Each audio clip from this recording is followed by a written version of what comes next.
SC Securities. Let's take a look at some of the latest development of Sri Lanka's economy and the financial markets.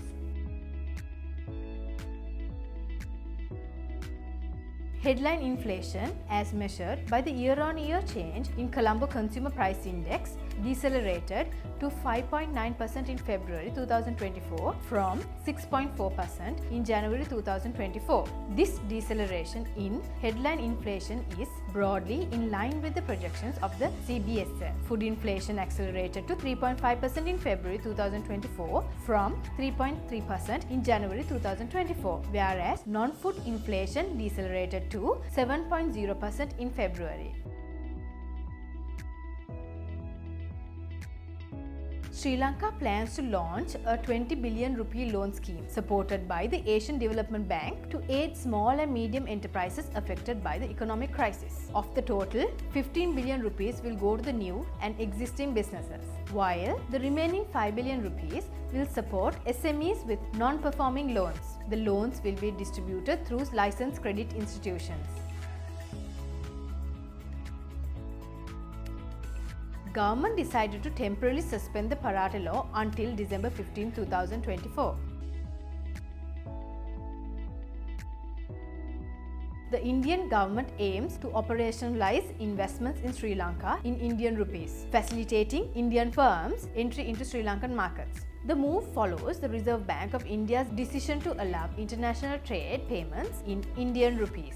India seeks to strengthen economic ties with Sri Lanka and simplify investment process through INR transactions. The Ministry of External Affairs is reportedly advocating for this change. The goal is to make the Indian rupee a hard currency, aligning with India's vision for increased global acceptance. Sri Lanka and India are in the process of negotiating a bilateral investment treaty, separate from the ongoing discussions on the Economic and Technological Cooperation Agreement (ETCA). The ETCA, currently at an advanced stage, aims to address issues such as non-tariff barriers between the two countries.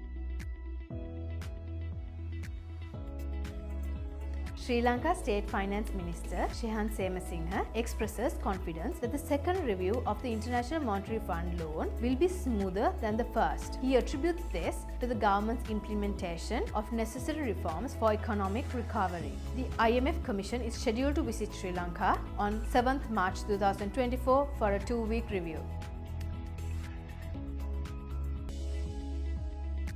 Sri Lanka prioritized restructuring obligations to private creditors as it aimed to expedite a debt overhaul and exit sovereign default. Foreign Minister Ali Sabri stated that completing the restructuring is crucial for attracting foreign investment. Negotiations are focused on bondholders and private creditors. The government expects to finalize external debt restructuring by June.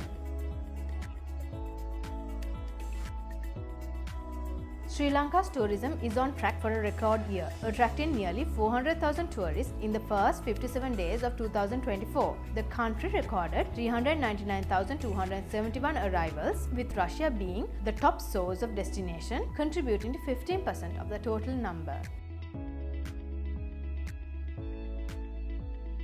With the recent Treasury-bill auction, the 91-day Treasury-bill rate increased by 9 basis points, the 182 T-bill rate increased by 9 basis points, and the 1-year T-bill rate increased by 3 basis points.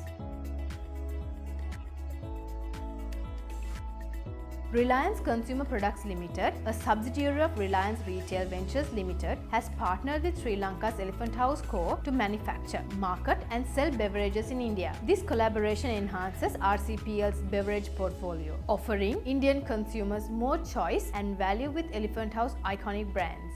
Fairfax, a Canadian financial giant, increases the stake in John Kill's holding to 19.4% by converting debentures worth 14.3 billion rupees. The move reinforces confidence in JKH and Sri Lanka, supporting JKH's investments and financial objectives amid economic challenges.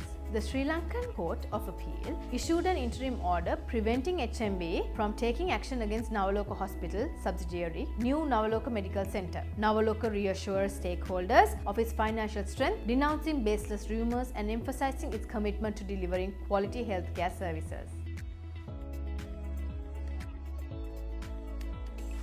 Let's take a look at this week's Colombo Stock Exchange market status.